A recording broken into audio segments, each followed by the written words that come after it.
Alors bonsoir mesdames et messieurs, bienvenue au TVC Nouvelles du 2 juillet 2020. En manchette ce soir, mise en garde sur la réouverture progressive de l'économie dans l'Est ontarien. Le port du masque pourrait devenir obligatoire sur le territoire. Il n'y aura pas de festival de la curd cette année. 4 personnes de Prescott Russell reçoivent une distinction honorifique et des pancartes pour remercier les travailleurs de première ligne, mais aussi pour aider la Banque alimentaire de Rockland.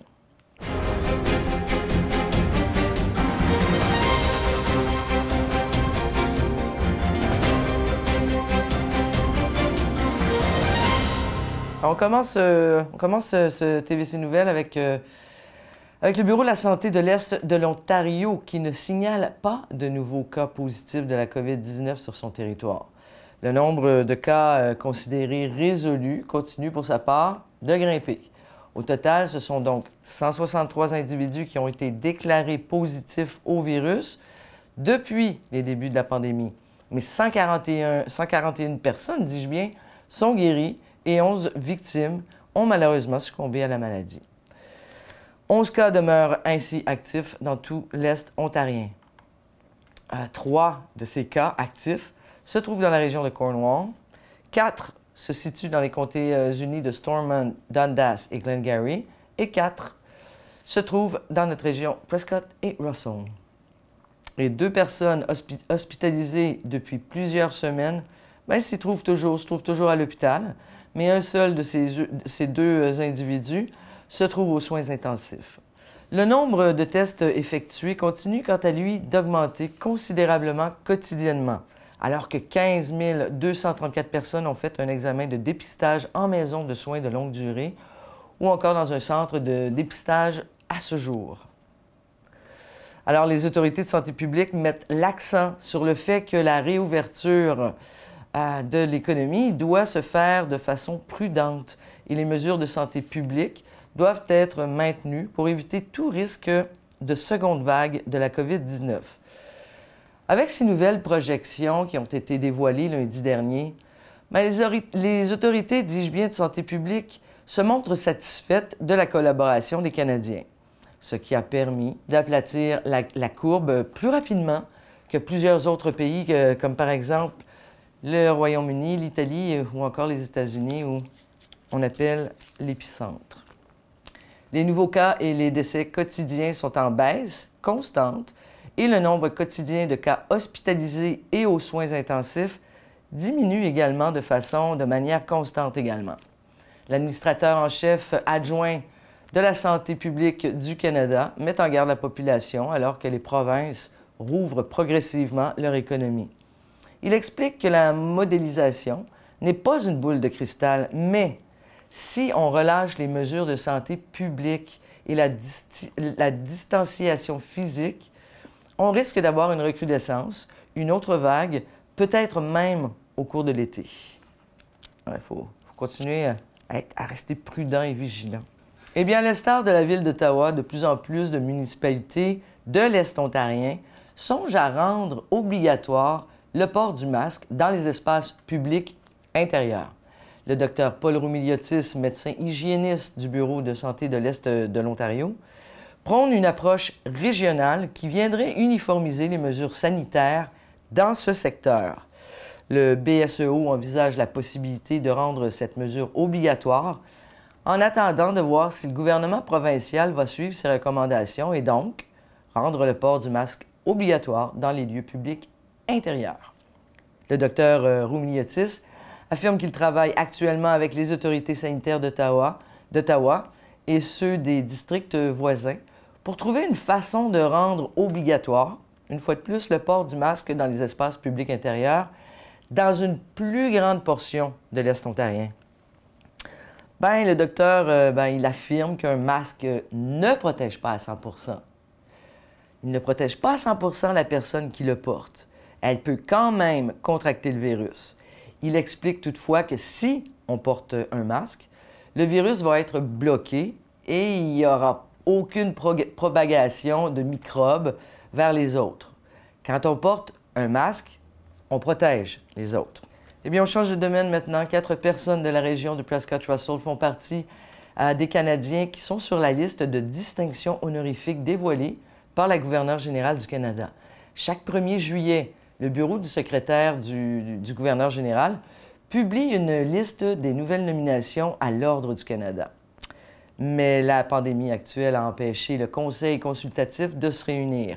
Cette année, le BSGG a donc présenté une liste des Canadiens remarquables qui méritent une reconnaissance spéciale pour leur service qu'ils ont rendu à leur communauté, dis-je bien, ou encore à leur pays. Jonathan Pitre, d'Embrun, que l'on surnommait l'enfant papillon, a reçu la distinction à titre posthume pour la Croix du service méritoire. Jonathan mettait, on s'en souvient, tous ses efforts pour sensibiliser le public à l'épidermolyse bulleuse et pour recueillir des fonds pour la recherche sur cette maladie débilitante qui lui a finalement coûté la vie, enlevé la vie, il y a 2 ans. Tina Boileau, d'Embrun, la mère de Jonathan, elle recevra la médaille du service méritoire pour son dévouement au travail de son fils et à la poursuite de l'héritage de Jonathan Pitre. Tina est la présidente de Debra Canada. Et le capitaine Jacques J. Gagné de Rockland recevra quant à lui la médaille du souverain pour les bénévoles, soulignant ainsi son travail de soutien aux familles de militaires par l'intermédiaire du Club des collèges militaires royaux du Canada et de la Fondation des collèges militaires royaux. Yves Berthiaume de Hawkesbury recevra la médaille du service méritoire pour son leadership à la tête d'Optimiste International et pour sa contribution à l'éducation des jeunes. Le BSGG a affirmé aussi que les remises personnelles de toutes les récompenses auront lieu à une date ultérieure lorsque les conditions de sécurité, naturellement, en matière de santé publique, le permettront. Eh bien, vous avez sûrement remarqué depuis plusieurs semaines que des pancartes sont installées sur plusieurs terrains, soulignant et remerciant le travail des gens qui sont en première ligne. Eh bien, cette initiative qui a 2 buts bien distincts est celle de Joanne Brunet de Rockland. On l'a rencontrée, on l'écoute nous en parler. Bon, Joanne, dans quel but avoir fait ces pancartes-là? C'était dans le but de ramasser des fonds pour la Banque alimentaire de Rockland qui sont en grand besoin avec le COVID. Il y a beaucoup de gens qui ont soit temporairement pas de travail. Donc, on sait que le besoin est là encore plus que jamais. Donc, l'initiative est terminée. Vous avez remis un chèque à la Banque alimentaire de Rockland. Le montant était combien? Le montant était de 4 400 $ qu'on a ramassé. Ah, ça, c'est bon. Donc, ça vient de toute la vente de toutes les pancartes. Combien de petites, parce qu'il y a des petites pancartes, il y a des grosses comme celle-ci qui est derrière nous. Combien de petites pancartes avez-vous vendues? On a vendu 250 petites pancartes, ainsi que, je crois, c'était un total de 4 ou 5 grosses pancartes pour les commerces. Pour les commerces, donc... Qui étaient de cette grandeur-là. Qui était de cette grandeur-là. Donc, grâce à la population, vous aviez 2 buts. Le premier, c'était de remercier, le premier ou le deuxième, c'était de remercier tous les travailleurs de première ligne et remettre de l'argent à la Banque alimentaire. Ça vous est venu quand et comment cette idée-là? Du tout début, j'essayais de trouver une façon d'aider la communauté. Donc, en ayant une petite conversation avec la vice-présidente du centre d'aide, j'ai réalisé qu'il était en grand besoin. Donc, j'ai initié ce beau projet-là qui était, en effet, comme tu dis, était de remercier les gens de première ligne et les travailleurs essentiels, puis en même temps de ramasser des dons. Donc, c'était du tout début, là, quand le COVID, on a fermé les portes, j'avais beaucoup plus de temps en main. Donc, j'ai décidé d'utiliser ce temps-là pour faire une différence dans ma communauté. Parce que c'est votre métier, être designer, hein? Vous avez un bureau à la maison de design, donc c'était facile pour vous de faire toutes ces pancartes-là. Vous êtes bien équipés. Qu'est-ce que les gens ont dit de cette initiative-là? J'ai eu énormément de beaux commentaires. Les gens y ont participé en grand nombre. D'ailleurs, c'est à cause de ces gens-là qui ont participé qu'on a pu ramasser autant de sous pour les gens en besoin. Donc, j'ai eu beaucoup de beaux commentaires, mais c'était ma façon d'aider. Puis, c'est pas facile, là. Vous avez cette idée-là, vous en mettez une sur votre parterre, ici, à la maison. Comment vous avez réussi à rejoindre les gens pour que les gens donnent de l'argent pour en avoir une? Parce qu'on en voit partout à Rockland. Comment vous avez fait pour attirer les gens? Au tout début, c'était seulement que sur le parterre ici. Puis, éventuellement, j'ai vu que je devais partager l'information autrement. Donc, j'ai fait un post sur Facebook, tout simplement. Puis, j'ai demandé aux gens de partager le post avec leurs amis, tout le monde, dans le fond. Là. Puis c'est comme ça que ça a parti la balle. Puis là, ça a parti très vite après ça. Il y a eu un boom, là. Tout le monde vous a appelé. Oui, évidemment. Oui. Eh bien, c'est une très belle initiative, Joanne. Je vous remercie beaucoup. Merci. Puis merci à tous les gens qui ont participé. C'est grâce à vous tous qui ont participé qu'on a ramassé ces sous-là. Parfait. Merci beaucoup. Merci. Eh bien, c'est pas une surprise. L'édition 2020 du Festival de la Curte de Saint-Albert est officiellement annulée. Les restrictions mises en place et toutes les incertitudes causées par la pandémie ont forcé l'annulation de ce festival qui depuis plus de 25 ans, attire à Saint-Albert des gens de tout l'Est ontarien et de partout ailleurs aussi. On peut écouter un extrait de l'émission à la table ronde à laquelle Régent Ouimet, l'ancien directeur général bien connu de la fromagerie, était l'invité. On l'écoute. C'est la première fois qu'il n'y a pas de festival. Mais à cause du COVID, hein, c'est tout le monde. On fait partie de tout ce monde-là. C'est pas le seul festival. Non, beaucoup de festivals. Bien, tous les festivals à travers. À Plantagenet, Festival La Bine, à travers le Canada, c'est tout arrêté. Oui, c'est vrai. Puis c'est comprenable aussi. Même si t'en ferais un, est-ce que le monde va se déplacer aussi? Parce que le monde a peur? Je pense pas. C'est une bonne chose. Puis c'est comme ça. Puis on en revivra un autre plus tard. Oui. Plus tard, probablement, ça va être l'année prochaine. On espère. Eh bien, l'accès à l'hôtel de ville de la cité de Clarence Rockland reste toujours fermé au public pour une période indéterminée. Le conseil de ville, lui, il assure que cette mesure est nécessaire, naturellement pour assurer la santé et la sécurité de tous les résidents pendant cette pandémie.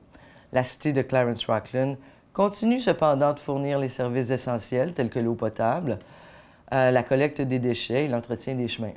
Mais certains autres services pourraient être limités ou reportés, comme par exemple les inspections de construction et de compteurs d'eau. L'accès public au dépotoir est également interdit. Le service de garde municipal se prépare, lui, à la réouverture en suivant les directives de la province de l'Ontario. L'ouverture de 6 centres de garderie est prévu pour lundi prochain, le 6 juillet. Ça s'en vient. Eh bien, une nouvelle élève conseillère du Conseil du district catholique de l'Est ontarien a été élue pour représenter la voix des jeunes à la table du Conseil pour l'année scolaire 2020-2021.